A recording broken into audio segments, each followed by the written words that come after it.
नमस्कार, मैं गजानन जानभोर आपका स्वागत करता हूं। आज हमारे साथ में देश के केंद्रीय सड़क परिवहन व राजमार्ग मंत्री श्री नितिन गडकरी जी है। सर, आपका स्वागत है। नमस्कार। प्रधानमंत्री श्री नरेंद्र मोदी जी ने 15 अगस्त 2021 को स्वतंत्रता दिवस के अवसर पे प्रधानमंत्री गति शक्ति योजना की घोषणा की थी और 13 अक्टूबर 2021 से इस योजना की शुरुआत हुई है। इस योजना के माध्यम से देश के विकास में काफ़ी बदलाव आने वाला है और इसी विषय पे आज हम आदरणीय गडकरी साहब से बात कर रहे हैं। सर, मैं आपको पूछना चाहूँगा कि प्रधानमंत्री गति शक्ति योजना के माध्यम से इंफ्रास्ट्रक्चर में किस तरह का बदलाव आप देख रहे हैं? देखिए, अगर 2014 से जब से मोदी जी के नेतृत्व में हमारी सरकार आई है, तब से रेलवे में, एविएशन में, रोड में और सभी इंफ्रास्ट्रक्चर पावर में जो प्रगति और विकास हुआ है वो लोगों के सामने है।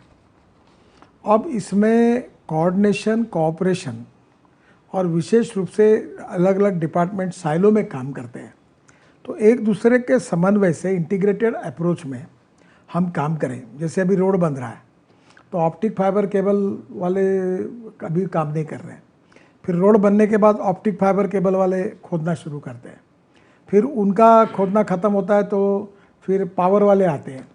तो अब पावर वाले, ऑप्टिक फाइबर वाले, रोड वाले, गैस पाइपलाइन डालने वाले साथ बैठेंगे और विचार करेंगे।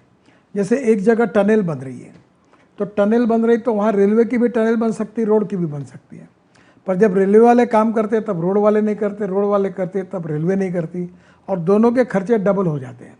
तो एक ही टनल में रेलवे भी जाए और रोड भी जाए तो पैसा भी बचेगा और काम भी होगा। अभी नदी पे हम ब्रिज बना रहे हैं, उसी नदी पर रेलवे को भी ब्रिज बनाना है, हमको भी बनाना है। उनका अलग ब्रिज बनता, हमारा अलग बनता। अब ऐसा होगा कि नीचे में रोड होगा, ऊपर में रेलवे होगी और एक ही ब्रिज पे दोनों चलेंगे, तो कीमत कम हो जाएगी। तो स्वाभाविक रूप से यही गति शक्ति योजना का सबसे विशेषता है और जिसके कारण हमारी लॉजिस्टिक कॉस्ट 10% तक कम आएगी, जो आज 16-17% है। इसके साथ साथ लॉजिस्टिक पार्क को जोड़ना, पोर्ट को जोड़ना, रेलवे नए एयरपोर्ट बनाना, एयरपोर्ट के साथ हेलीकॉप्टर को भी हेलीपोर्ट बनाना, अब ड्रोन सर्विस के लिए हेलीपोर्ट का उपयोग करना, इन दोनों को हमारे एविएशन एयरपोर्ट से जोड़ना, एयरपोर्ट को रोड और रेलवे से जोड़ना। तो ये इस लास्ट मैन कनेक्टिविटी के लिए जो इंटीग्रेशन है वो इसकी विशेषता है। और सभी एजेंसी मिलकर काम करेगी और एक काम करेगी तो दूसरा आदमी के लिए जो काम है दूसरे वो भी उसको जोड़ा जाएगा, इससे कॉस्ट भी कम होगी, लॉजिस्टिक कॉस्ट भी कम होगी और लोगों को इससे रिलीफ मिलेगा। प्रधानमंत्री गति शक्ति योजना में जिन विभागों को शामिल किया गया है उसमें गडकरी साहब के सड़क राजमार्ग विभाग का भी समावेश है। सर, आप इस विभाग के माध्यम से इस योजना को आगे बढ़ाने के बारे में भविष्य में क्या आपके प्लानिंग है? देखिए, अलग अलग डिपार्टमेंट में चीफ सेक्रेटरी की अध्यक्षता की कमेटी है। हमारा रोड का प्लानिंग, रेलवे का प्लानिंग, एविएशन का प्लानिंग, गैस पाइपलाइन का प्लानिंग, इलेक्ट्रिक केबल का प्लानिंग, आईटी केबल का प्लानिंग, ये सब एक जगह आएगा और उस हिसाब से टोटल प्रोजेक्ट में हम साथ मिलकर काम करेंगे और हमारे सब डिपार्टमेंट के बीच में अच्छा समन्वय प्रस्तापित होगा, जिससे कॉस्ट कम होगी और परिणाम अच्छा निकलेगा। यही इसका उद्देश्य है। आप NDA 1 में शिपिंग मिनिस्टर भी थे, तो इस योजना में कौन कौन सी संभावना आपको शिपिंग इंफ्रास्ट्रक्चर से, लॉजिस्टिक्स के दृष्टि से लगती है? देखिए, हमने 102 जलमार्ग घोषित किए गए, बिल पास किया। अब इसमें से 12 जलमार्गों पर काम शुरू हो गया और ये जलमार्गों में से विशेषता गंगा का जो पहला है, वाराणसी टू हल्दिया 1320 किलोमीटर पूरा हुआ है। अब हल्दिया के बाद विशेष रूप से हम लोग बंगाल के खाड़ी से ब्रह्मपुत्रा जाएंगे और ब्रह्मपुत्रा का भी ड्रेजिंग पूरा हुआ है, बराक रिवर का भी पूरा हुआ है। आगे हम बांग्लादेश, इंडोनेशिया, मलेशिया, चाइना तक जाएंगे। इलाहाबाद के बाद कल्पना ये थी कि इलाहाबाद से दिल्ली तक यमुना नदी है, तो यमुना में ड्रेजिंग होगा और पानीपत, सोनीपत और दिल्ली से लेकर मथुरा को लेकर डायरेक्ट प्रयागराज तक, इलाहाबाद तक ये जलमार्ग बनाएगा, यानी दिल्ली से बांग्लादेश तक पानी पे जा सकेंगे। अब इसका सबसे बड़ा फ़ायदा ये है कि रोड पर जाने के लिए अगर 10 रुपये लगते हैं, रेलवे से जाने के लिए अगर 8 रुपये लगते हैं, तो 6 रुपये लगेंगे रेलवे से फॉर एग्ज़ाम्पल, तो पानी से जाने के लिए 1 रुपया लगता है। तो हम लोग अभी जहाँ पहली प्रायोरिटी जलमार्ग, दूसरी प्रायोरिटी रेलवे, तीसरी प्रायोरिटी रोड और चौथी एविएशन। अब एविएशन में हेलीपोर्ट भी बन रहा है, हम 100 नए एयरपोर्ट भी बना रहे हैं और उसके साथ साथ अब ड्रोन के कारण भी एविएशन के इसमें क्रांति आएगी। तो इस सब को इंटीग्रेट करके काम करने के कारण निश्चित रूप में इसका फ़ायदा होगा। इस योजना की सबसे बड़ी विशेषता यह है, जो कहा जाता है कि लोकल मैन्युफैक्चरर जो है वो विश्व स्तर पे भी स्पर्धा कर सकेंगे। तो सर, ये आपका बहुत करीब का विषय है और आप इस पर हर बार बोलते रहते हैं, तो आप इसके बारे में क्या जानकारी देंगे? देखिए, हमारे चाइना में लॉजिस्टिक कॉस्ट 8 से 10% है। अमेरिका और वेस्टर्न यूरोप या यूरोपियन कंट्रीज़ में पूरी कॉस्ट जो है 12% है। हमारे देश में ये 17% है।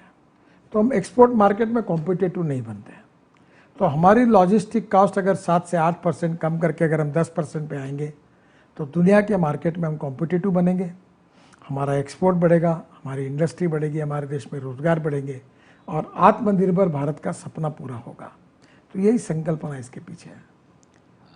प्रधानमंत्री जी और आपका एक कॉमन सपना है इनलैंड वाटर, तो आप इसको, इस योजना में इसको कहाँ देखते हैं? देखिए, हमारी पहली प्रायोरिटी वाटरवेज है, दूसरी प्रायोरिटी जो है वो रेलवे है, तीसरी रोड है और चौथी एविएशन है।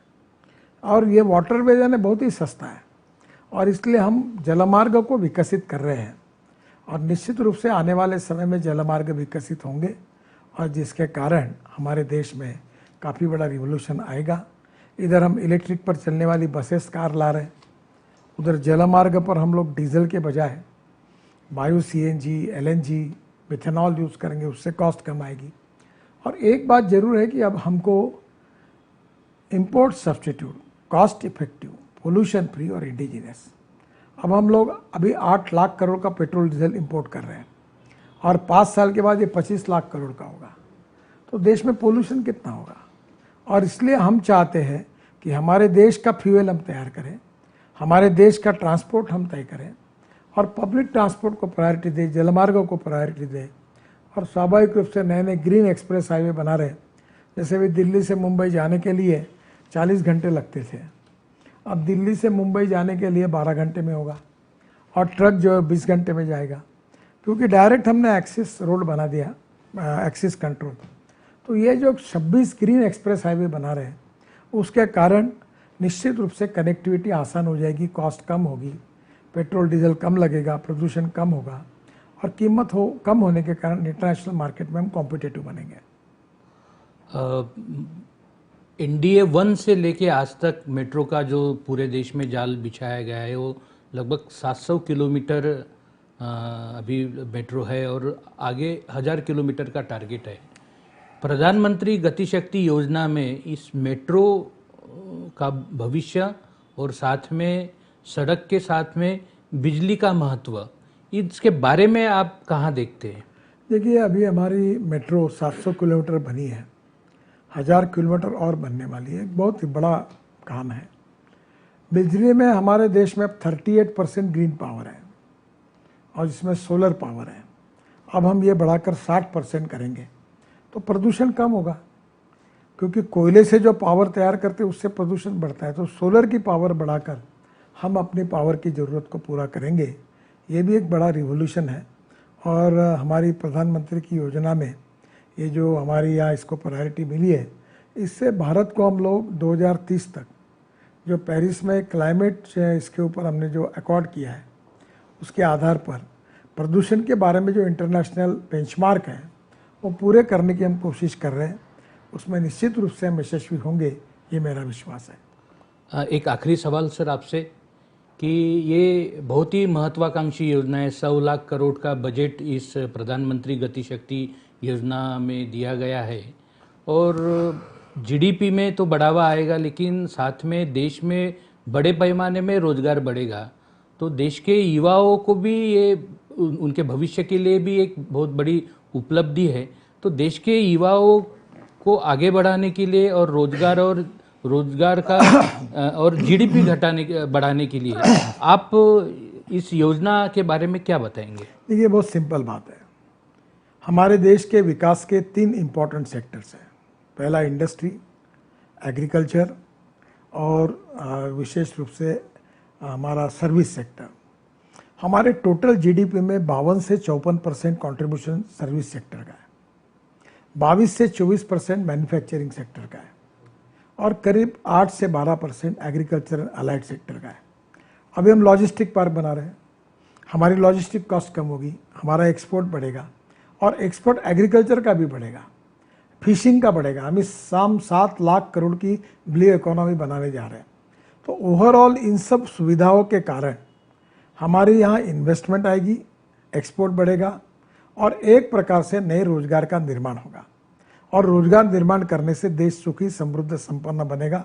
जीडीपी ग्रोथ बढ़ेगा, एग्रीकल्चर ग्रोथ रेट बढ़ेगा, पर कैपिटा इनकम बढ़ेगा और सबसे इम्पोर्टेंट चीज़ यानी गरीबी दूर होगी। जब देश स्वयं पूर्ण बनेगा, सशक्त बनेगा, शक्तिशाली बनेगा, तो उसके साथ साथ देश की गरीबी दूर होगी।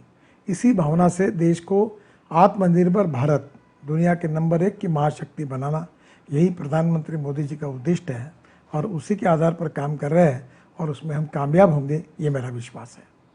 धन्यवाद नितिन जी, आज आपने समय निकाल के आज आप हमारे साथ में चर्चा की, इसलिए फिर से आपको धन्यवाद देता हूँ। नमस्कार। नमस्कार।